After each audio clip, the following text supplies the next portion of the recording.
ಶಾಂತಿ. ಈ ದಿನದ ಮುರಳಿಯ ದಿನಾಂಕವಾಗಿದೆ 26/12/2025. ಪ್ರಾತಃ ಮುರಳಿ ಬಾಪ್ತಾದ ಮಧುಬನ್. ಮಧುರ ಮಕ್ಕಳೇ, ತಮ್ಮ ಅದೃಷ್ಟವನ್ನು ಶ್ರೇಷ್ಠ ಮಾಡಿಕೊಳ್ಳಬೇಕೆಂದರೆ ಯಾರೊಂದಿಗೆ ಮಾತನಾಡುತ್ತಿದ್ದರೂ ಸಹ ಬುದ್ಧಿಯೋಗವು ಒಬ್ಬ ತಂದೆಯೊಂದಿಗೆ ಜೋಡಿಸಿ. ಪ್ರಶ್ನೆಯಾಗಿದೆ, ಹೊಸ ಪ್ರಪಂಚದ ಸ್ಥಾಪನೆಗೆ ನಿಮಿತ್ತರಾಗುವ ಮಕ್ಕಳಿಗೆ ತಂದೆಯ ಯಾವ ಆದೇಶವು ಸಿಕ್ಕಿದೆ? ಉತ್ತರ: ಮಕ್ಕಳೇ, ಈ ಹಳೆಯ ಪ್ರಪಂಚದೊಂದಿಗೆ ನಿಮಗೆ ಯಾವುದೇ ಸಂಬಂಧವಿಲ್ಲ. ಈ ಪ್ರಪಂಚದೊಂದಿಗೆ ಯಾವುದೇ ಮನಸ್ಸನ್ನಿಡಬೇಡಿ. ಪರಿಶೀಲನೆ ಮಾಡಿಕೊಳ್ಳಿ. ನಾನು ಶ್ರೀಮತಕ್ಕೆ ತದ್ವಿರುದ್ಧವಾದ ಕರ್ಮವನ್ನಂತೂ ಮಾಡುತ್ತಿಲ್ಲವೇ? ಆತ್ಮಿಕ ಸೇವೆಗೆ ನಿಮಿತ್ತನಾಗುತ್ತೇನೆಯೇ? ಗೀತೆಯಾಗಿದೆ. ಭೋಲಾನಾಥನಿಗಿಂತ ಭಿನ್ನ ಯಾರೂ ಇಲ್ಲ. ಓಂ ಶಾಂತಿ. ಈಗ ಗೀತೆಯನ್ನು ಕೇಳುವ ಯಾವುದೇ ಅವಶ್ಯಕತೆ ಇರುವುದಿಲ್ಲ. ಬಹಳ ಮಟ್ಟಿಗೆ ಗೀತೆಯನ್ನು ಭಕ್ತರೇ ಹಾಡುತ್ತಾರೆ ಮತ್ತು ಕೇಳುತ್ತಾರೆ. ನೀವಂತೂ ವಿದ್ಯೆಯನ್ನು ಓದುತ್ತೀರಿ. ಈ ಗೀತೆಗಳು ಸಹ ವಿಶೇಷವಾಗಿ ಮಕ್ಕಳಿಗಾಗಿಯೇ ಇವೆ. ಮಕ್ಕಳಿಗೆ ತಿಳಿದಿದೆ, ತಂದೆಯು ನಮ್ಮ ಶ್ರೇಷ್ಠ ಅದೃಷ್ಟವನ್ನು ರೂಪಿಸುತ್ತಿದ್ದಾರೆ. ನಾವೀಗ ತಂದೆಯನ್ನೇ ನೆನಪು ಮಾಡಬೇಕು ಮತ್ತು ದೈವಿ ಗುಣಗಳನ್ನು ಧಾರಣೆ ಮಾಡಿಕೊಳ್ಳಬೇಕಾಗಿದೆ. ಜಮಾ ಆಗುತ್ತಿದೆಯೇ ಅಥವಾ ನಷ್ಟವಾಗುತ್ತಿದೆಯೇ ಎಂದು ತಮ್ಮ ಲೆಕ್ಕ ಪತ್ರವನ್ನು ನೋಡಿಕೊಳ್ಳಬೇಕಾಗಿದೆ. ನನ್ನಲ್ಲಿ ಯಾವುದೇ ಕೊರತೆ ಇಲ್ಲವೇ? ಒಂದು ವೇಳೆ ನನ್ನಲ್ಲಿ ಕೊರತೆ ಇದ್ದರೆ ಅದರಿಂದ ನನ್ನ ಅದೃಷ್ಟದಲ್ಲಿ ನಷ್ಟ ಉಂಟಾಗುವುದು. ಆದ್ದರಿಂದ ಅದನ್ನು ತೆಗೆದುಹಾಕಬೇಕು. ಈ ಸಮಯದಲ್ಲಿ ಪ್ರತಿಯೊಬ್ಬರೂ ತಮ್ಮ ಶ್ರೇಷ್ಠ ಅದೃಷ್ಟವನ್ನು ರೂಪಿಸಿಕೊಳ್ಳಬೇಕಾಗಿದೆ. ನಾವು ಈ ಲಕ್ಷ್ಮೀನಾರಾಯಣರಾಗುತ್ತೇವೆಂದು ತಿಳಿಸಿರಿ. ಆದರೆ ಒಬ್ಬ ತಂದೆಯ ವಿನಃ ಮತ್ಯಾರನ್ನೂ ನೆನಪು ಮಾಡದಿದ್ದಾಗ ಮಾತ್ರ ಇದು ಸಾಧ್ಯ. ಯಾರೊಂದಿಗೆ ಮಾತನಾಡುತ್ತಾ ನೋಡುತ್ತಲೂ ಸಹ ಬುದ್ಧಿಯೋಗವು ಅಲ್ಲಿ ಒಬ್ಬ ತಂದೆಯೊಂದಿಗೆ ಜೋಡಣೆಯಾಗಿರಲಿ. ನಾವಾತ್ಮಗಳು ತಂದೆಯನ್ನೇ ನೆನಪು ಮಾಡಬೇಕಾಗಿದೆ. ತಂದೆಯ ಆದೇಶ ಸಿಕ್ಕಿದೆ. ಮಕ್ಕಳೇ, ನನ್ನ ವಿನಃ ಮತ್ಯಾರೊಂದಿಗೂ ಮನಸ್ಸನ್ನಿಡಬೇಡಿ ಮತ್ತು ದೈವಿ ಗುಣಗಳನ್ನು ಧಾರಣೆ ಮಾಡಿಕೊಳ್ಳಿ. ಈಗ ನಿಮ್ಮ 84 ಜನ್ಮಗಳು ಪೂರ್ಣವಾಯಿತು. ಪುನಃ ನೀವು ಹೋಗಿ ರಾಜಧಾನಿಯಲ್ಲಿ ಮೊದಲ ನಂಬರನ್ನು ಪಡೆದುಕೊಳ್ಳಿ. ರಾಜ್ಯ ಪದವಿಯನ್ನು ಬಿಟ್ಟು ಪ್ರಜೆಗಳಲ್ಲಿ ಬರುವಂತಾಗಬಾರದು ಅಥವಾ ಪ್ರಜೆಗಳಲ್ಲಿಯೂ ಕೆಳಗೆ ಇಳಿಯುವಂತಾಗಬಾರದು. ತಮ್ಮನ್ನು ಪರಿಶೀಲನೆ ಮಾಡಿಕೊಳ್ಳುತ್ತಾ ಇರಿ. ತಂದೆಯ ವಿನಃ ಮತ್ಯಾರೂ ಈ ತಿಳುವಳಿಕೆಯನ್ನು ಕೊಡಲು ಸಾಧ್ಯವಿಲ್ಲ. ತಂದೆ ಮತ್ತು ಶಿಕ್ಷಕರನ್ನು ನೆನಪು ಮಾಡುವುದರಿಂದ ಭಯವಿರುವುದು. ನಮಗೆ ಶಿಕ್ಷೆ ಸಿಗುವಂತಾಗಬಾರದು. ಪಾಪ ಮಾಡಿದರೆ ನಾವು ಶಿಕ್ಷೆಗೆ ಗುರಿಯಾಗುತ್ತೇವೆಂದು ಭಕ್ತಿಯಲ್ಲಿಯೂ ಸಹ ತಿಳಿದುಕೊಳ್ಳುತ್ತಾರೆ. ಇಲ್ಲಂತೂ ದೊಡ್ಡ ತಂದೆಯ ಆದೇಶವು ಈಗಲೇ ಸಿಗುತ್ತದೆ. ಇದಕ್ಕೆ ಶ್ರೀಮತವೆಂದು ಹೇಳುತ್ತಾರೆ. ನಾವು ಶ್ರೀಮತದಿಂದ ಶ್ರೇಷ್ಠರಾಗುತ್ತೇವೆಂದು ಮಕ್ಕಳಿಗೆ ತಿಳಿದಿದೆ ಅಂದ ಮೇಲೆ ತಮ್ಮ ಪರಿಶೀಲನೆ ಮಾಡಿಕೊಳ್ಳಿ. ನಾವು ಎಲ್ಲಿಯೂ ಶ್ರೀಮತಕ್ಕೆ ವಿರುದ್ಧವಾಗಿ ಏನನ್ನೂ ಮಾಡುತ್ತಿಲ್ಲವೇ? ಯಾವ ಮಾತು ಒಳ್ಳೆಯದೆನಿಸುವುದಿಲ್ಲವೋ ಅದನ್ನು ಮಾಡಬಾರದು. ಒಳ್ಳೆಯದು ಕೆಟ್ಟದು ಎಂಬುದನ್ನಂತೂ ಈಗ ತಿಳಿದುಕೊಂಡಿದ್ದೀರಿ. ಮೊದಲು ತಿಳಿದಿರಲಿಲ್ಲ. ನೀವೀಗ ಇಂತಹ ಕರ್ಮವನ್ನು ಕಲಿಯುತ್ತೀರಿ. ಇದರಿಂದ ಮತ್ತೆ ಜನ್ಮ ಜನ್ಮಾಂತರದವರೆಗೆ ನಿಮ್ಮ ಕರ್ಮಗಳು ಅಕರ್ಮಗಳಾಗಿ ಬಿಡುತ್ತವೆ. ಈ ಸಮಯದಲ್ಲಿ ಎಲ್ಲರಲ್ಲಿ 5 ಭೂತಗಳು ಪ್ರವೇಶವಾಗಿವೆ. ಈಗ ಚೆನ್ನಾಗಿ ಪುರುಷಾರ್ಥ ಮಾಡಿ ಕರ್ಮಾತೀತರಾಗಬೇಕಾಗಿದೆ. ದೈವಿ ಗುಣಗಳನ್ನು ಧಾರಣೆ ಮಾಡಬೇಕಾಗಿದೆ. ಸಮಯವು ನಾಜೂಕಾಗುತ್ತಾ ಹೋಗುತ್ತಿದೆ. ಪ್ರಪಂಚವು ಕೆಡುತ್ತಾ ಹೋಗುತ್ತದೆ. ದಿನ ಕಳೆದಂತೆ ಇನ್ನೂ ಕೆಡುತ್ತಲೇ ಹೋಗುವುದು. ಈ ಪ್ರಪಂಚದೊಂದಿಗೆ ನಿಮಗೆ ಸಂಬಂಧವೇ ಇಲ್ಲ. ನಿಮ್ಮ ಸಂಬಂಧವು ಹೊಸ ಪ್ರಪಂಚದೊಂದಿಗೆ ಇದೆ. ಅದು ಈಗ ಸ್ಥಾಪನೆಯಾಗುತ್ತಿದೆ. ನಾವು ಹೊಸ ಪ್ರಪಂಚವನ್ನು ಸ್ಥಾಪನೆ ಮಾಡಲು ನಿಮಿತ್ತರಾಗುತ್ತೇವೆ ಎಂಬುದನ್ನು ನೀವು ತಿಳಿದುಕೊಂಡಿದ್ದೀರಿ ಅಂದ ಮೇಲೆ ಯಾವ ಗುರಿ ಧ್ಯೇಯವು ಸನ್ಮುಖದಲ್ಲಿದೆಯೋ ಅವರ ಸಮಾನರಾಗಬೇಕಾಗಿದೆ. ಒಳಗೆ ಯಾವುದೇ ಆಸುರಿ ಗುಣವಿರಬಾರದು. ಆತ್ಮಿಕ ಸೇವೆಯಲ್ಲಿ ತೊಡಗಿರುವುದರಿಂದ ಬಹಳ ಉನ್ನತಿಯಾಗುತ್ತದೆ. ಪ್ರದರ್ಶಿನಿ, ಮ್ಯೂಸಿಯಂ ಇತ್ಯಾದಿಗಳನ್ನು ಮಾಡಿಸುತ್ತಾರೆ. ಇದರಿಂದ ಅನೇಕರು ಬರುವರು. ಅವರಿಗೆ ತಂದೆಯ ಪರಿಚಯ ಕೊಡುತ್ತೇವೆಂದು ತಿಳಿಯುತ್ತಾರೆ. ಮತ್ತೆ ಅವರು ಸಹ ತಂದೆಯನ್ನು ನೆನಪು ಮಾಡತೊಡಗುತ್ತಾರೆ.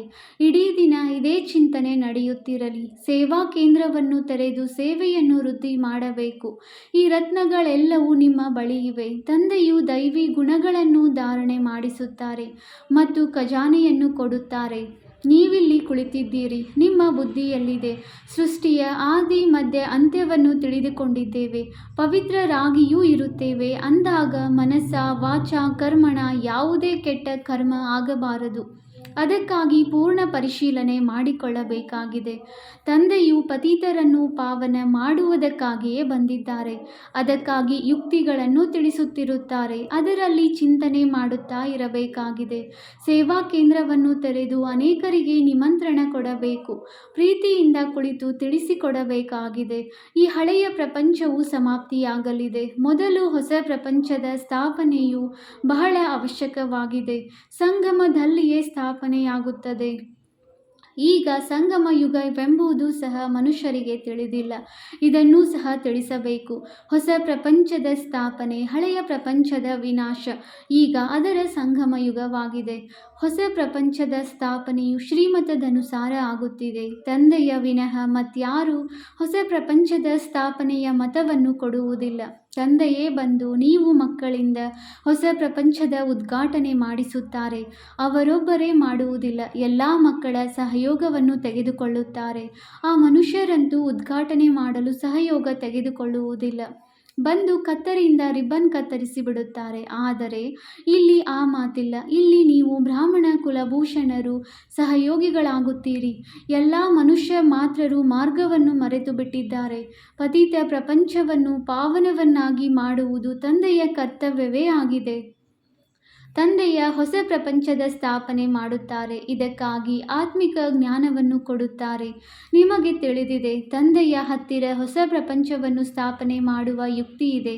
ಭಕ್ತಿ ಮಾರ್ಗದಲ್ಲಿ ಹೇ ಪತಿತ ಪಾವನ ಬನ್ನಿ ಎಂದು ಅವರನ್ನು ಕರೆಯುತ್ತಾರಲ್ಲವೇ? ಬಲೆ, ಶಿವನ ಪೂಜೆಯನ್ನು ಮಾಡುತ್ತಿರುತ್ತಾರೆ. ಆದರೆ ಪತಿತ ಪಾವನ ಯಾರೆಂಬುದನ್ನು ತಿಳಿದುಕೊಂಡಿಲ್ಲ. ಹೇ ಭಗವಂತ, ಹೇ ರಾಮ ಎಂದು ದುಃಖದಲ್ಲಿ ನೆನಪಂತೂ ಮಾಡುತ್ತಾರೆ. ವಾಸ್ತವದಲ್ಲಿ ನಿರಾಕಾರನಿಗೆ ರಾಮನೆಂದು ಹೇಳಲಾಗುತ್ತದೆ, ನಿರಾಕಾರನಿಗೆ ಶ್ರೇಷ್ಠ ಭಗವಂತನೆಂದು ಹೇಳುತ್ತಾರೆ. ಆದರೆ ಮನುಷ್ಯರು ಈ ಮಾತಿನಲ್ಲಿ ಬಹಳ ಗೊಂದಲಕ್ಕೊಳಗಾಗಿದ್ದಾರೆ. ತಂದೆಯು ಬಂದು ಹೊರತೆಗೆದಿದ್ದಾರೆ. ಹೇಗೆ ಹಿಮದಲ್ಲಿ ಮನುಷ್ಯರು ಮಾರ್ಗವನ್ನು ತಿಳಿಯದೆ ತಬ್ಬಿಬ್ಬಾಗುತ್ತಾರಲ್ಲವೇ? ಇದಂತೂ ಬೇಹದ್ದಿನ ಮಾತಾಗಿದೆ. ಬಹಳ ದೊಡ್ಡ ಕಾಡಿನಲ್ಲಿ ಬಂದು ಬಿದ್ದಿದ್ದಾರೆ. ನಿಮಗೂ ಸಹ ತಂದೆಯು ಅನುಭವ ಮಾಡಿಸಿದ್ದಾರೆ, ನಾವು ಯಾವ ಕಾಡಿನಲ್ಲಿ ಬಿದ್ದಿದ್ದೇವೆಂದು. ಇದು ಹಳೆಯ ಪ್ರಪಂಚವಾಗಿದೆ, ಅದರಲ್ಲಿಯೂ ಅಂತಿಮ ಸಮಯವಾಗಿದೆ ಎಂಬುದು ನಿಮಗೆ ಈಗ ಅರ್ಥವಾಗಿದೆ. ಮನುಷ್ಯರಂತೂ ಮಾರ್ಗವನ್ನು ತಿಳಿದುಕೊಂಡೇ ಇಲ್ಲ. ತಂದೆಯನ್ನು ಕರೆಯುತ್ತಿರುತ್ತಾರೆ, ನೀವೀಗ ಕರೆಯುವುದಿಲ್ಲ. ಏಕೆಂದರೆ ನೀವು ಮಕ್ಕಳು ನಂಬರ್ 1 ಡ್ರಾಮಾದ ಆದಿ ಮಧ್ಯ ಅಂತ್ಯವನ್ನು ತಿಳಿದುಕೊಂಡಿದ್ದೀರಿ. ಯಾರು ತಿಳಿದುಕೊಂಡಿದ್ದಾರೆಯೋ ಅವರು ಬಹಳ ಖುಷಿಯಲ್ಲಿರುತ್ತಾರೆ.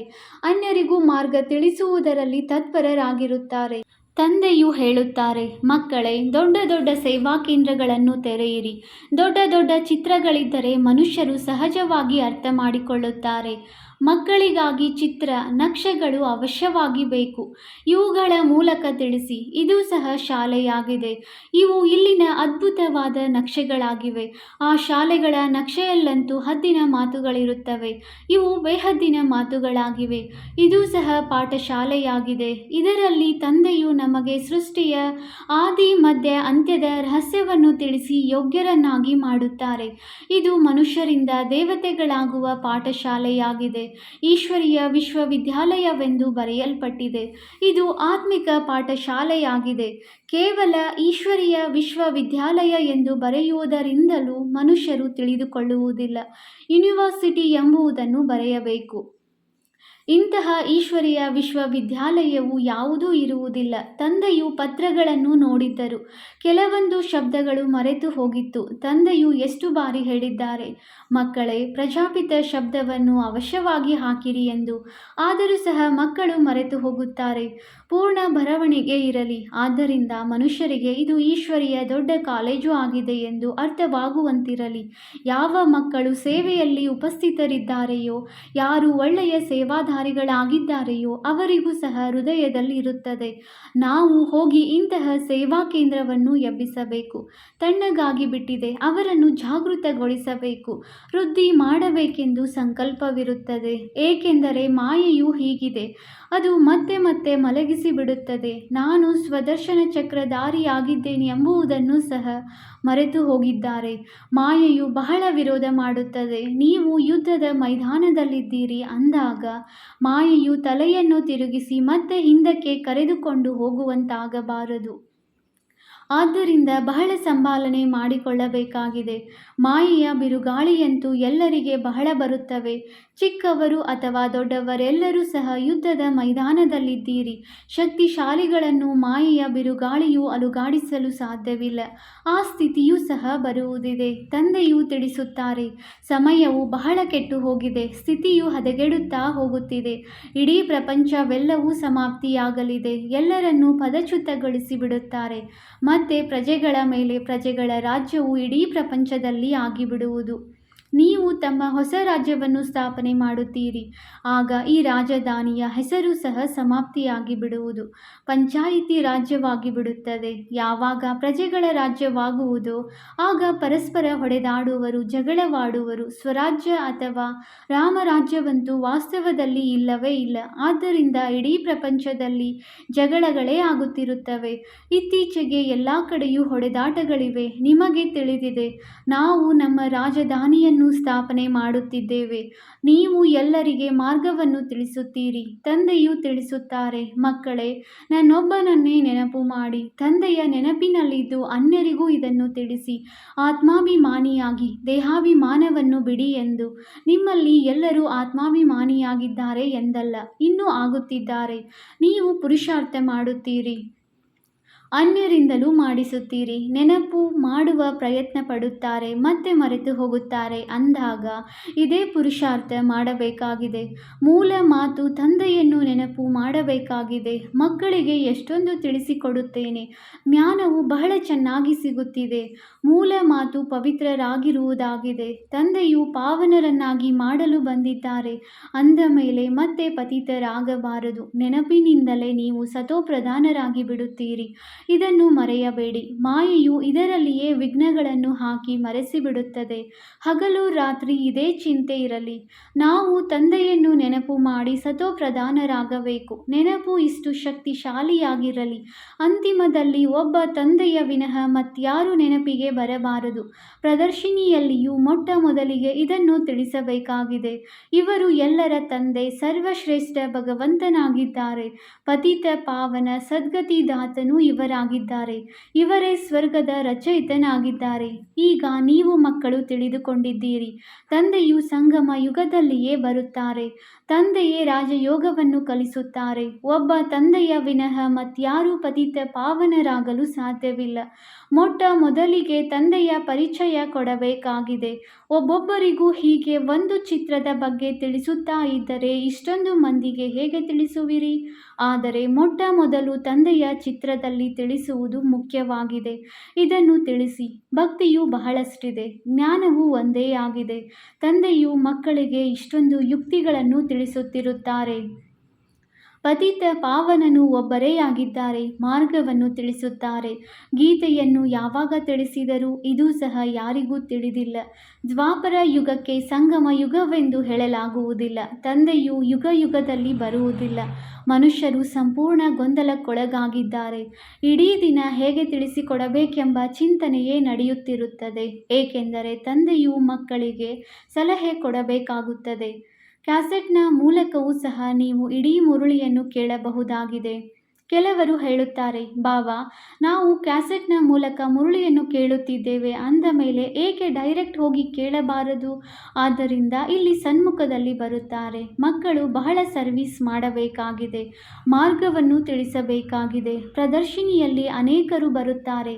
ಬಹಳ ಚೆನ್ನಾಗಿದೆ, ಚೆನ್ನಾಗಿದೆ ಎಂತಲೂ ಹೇಳುತ್ತಾರೆ. ಮತ್ತೆ ಹೊರಗಡೆ ಹೋದ ಕೂಡಲೇ ಮಾಯೆಯ ವಾಯುಮಂಡಲದಲ್ಲಿ ಎಲ್ಲವೂ ಹಾರಿ ಹೋಗುತ್ತದೆ. ಸ್ಮರಣೆಯನ್ನೇ ಮಾಡುವುದಿಲ್ಲ. ಹೊರಗಡೆ ಹೋಗುತ್ತಿದ್ದಂತೆಯೇ ಮಾಯೆಯು ಸೆಳೆಯುತ್ತದೆ. ಉದ್ಯೋಗ ವ್ಯವಹಾರಗಳ ಜಂಜಾಟದಲ್ಲಿ ತೊಡಗಿಬಿಡುತ್ತಾರೆ. ಆದ್ದರಿಂದಲೇ ಮಧುಬನದ ಗಾಯನವಿದೆ. ಈಗ ನಿಮಗೆ ತಿಳುವಳಿಕೆ ಸಿಕ್ಕಿದೆ. ನೀವು ಅಲ್ಲಿಯೂ ಹೋಗಿ ತಿಳಿಸಿ. ಗೀತೆಯ ಭಗವಂತ ಯಾರು? ಮೊದಲು ನೀವು ಸಹ ಇದೇ ರೀತಿ ಹೋಗಿ ತಲೆಬಾಗುತ್ತಿದ್ದೀರಿ. ನೀವೀಗ ಸಂಪೂರ್ಣ ಬದಲಾಗಿ ಬಿಟ್ಟಿದ್ದೀರಿ. ಭಕ್ತಿಯನ್ನು ಬಿಟ್ಟಿದ್ದೀರಿ. ನೀವೀಗ ಮನುಷ್ಯರಿಂದ ದೇವತೆಗಳೂ ಆಗುತ್ತಿದ್ದೀರಿ. ಬುದ್ಧಿಯಲ್ಲಿ ಪೂರ್ಣ ಜ್ಞಾನವಿದೆ. ಪ್ರಜಾಪಿತ ಬ್ರಹ್ಮ ಕುಮಾರ ಕುಮಾರಿಯರು ಯಾರೆಂಬುದು ಮತ್ಯಾರಿಗೆ ತಿಳಿದಿದೆ? ನೀವು ತಿಳಿಸುತ್ತೀರಿ. ವಾಸ್ತವದಲ್ಲಿ ನೀವೆಲ್ಲರೂ ಪ್ರಜಾಪಿತ ಬ್ರಹ್ಮ ಕುಮಾರ ಕುಮಾರಿಯರಾಗಿದ್ದೀರಿ. ಈ ಸಮಯದಲ್ಲಿಯೇ ಬ್ರಹ್ಮನ ಮೂಲಕ ಸ್ಥಾಪನೆಯಾಗುತ್ತೀರಿ. ಬ್ರಾಹ್ಮಣ ಕುಲವು ಅವಶ್ಯವಾಗಿ ಬೇಕಲ್ಲವೇ? ಬ್ರಾಹ್ಮಣ ಕುಲವು ಸಂಗಮದಲ್ಲಿಯೇ ಇರುತ್ತದೆ. ಮೊದಲು ಬ್ರಾಹ್ಮಣರ ಶಿಖೆಯು ಹೆಸರುವಾಸಿಯಾಗಿತ್ತು.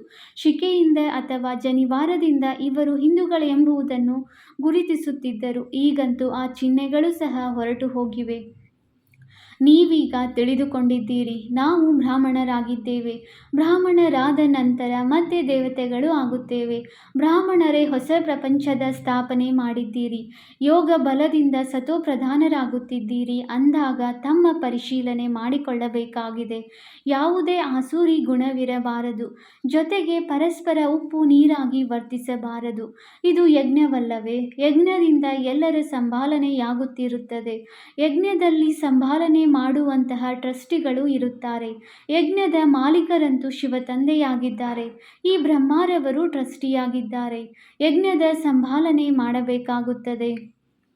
ನೀವು ಮಕ್ಕಳಿಗೆ ಏನು ಬೇಕೋ ಯಜ್ಞದಿಂದ ತೆಗೆದುಕೊಳ್ಳಬೇಕು. ಮತ್ಯಾರಿಂದಲಾದರೂ ತೆಗೆದುಕೊಂಡು ಧರಿಸುತ್ತೀರೆಂದರೆ ಅವರ ನೆನಪೇ ಬರುತ್ತಿರುವುದು. ಇದರಲ್ಲಿ ಬುದ್ಧಿಯೋಗವು ಬಹಳ ಸ್ಪಷ್ಟವಾಗಿರಬೇಕು. ಈಗಂತೂ ಹಿಂತಿರುಗಿ ಹೋಗಬೇಕಾಗಿದೆ.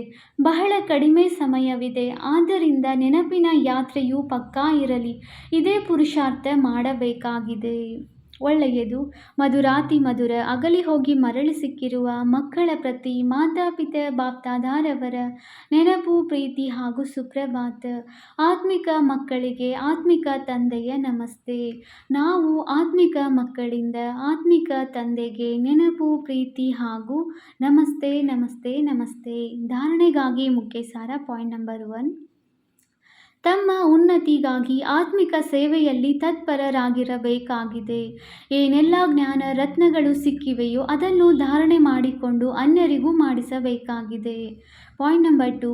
ತಮ್ಮ ಪರಿಶೀಲನೆ ಮಾಡಿಕೊಳ್ಳಿ. ನನ್ನಲ್ಲಿ ಯಾವುದೇ ಆಸುರಿ ಗುಣವಂತೂ ಇಲ್ಲವೇ? ನಾನು ನಿಮಿತ್ತನಾಗಿ ಇರುತ್ತೇನೆಯೇ ಎಂದು ಉಪ್ಪು ನೀರಾಗಿ ವರ್ತಿಸುವುದಿಲ್ಲವೇ? ಬುದ್ಧಿ ಯೋಗವು ಸ್ಪಷ್ಟವಾಗಿದೆಯೇ? ವರದಾನ. ಪುರುಷಾರ್ಥದ ಸೂಕ್ಷ್ಮ ಆಲಸ್ಯವನ್ನೂ ಸಹ ತ್ಯಾಗ ಮಾಡುವಂತಹ ಆಲ್ರೌಂಡರ್ ಅಲರ್ಟ್ ಭವ. ಆಲ್ರೌಂಡರ್ ಅಲರ್ಟ್ ಭವ. ಪುರುಷಾರ್ಥದಲ್ಲಿ ದಣಿವಾಗುವುದು ಆಲಸ್ಯದ ಚಿಹ್ನೆಯಾಗಿದೆ.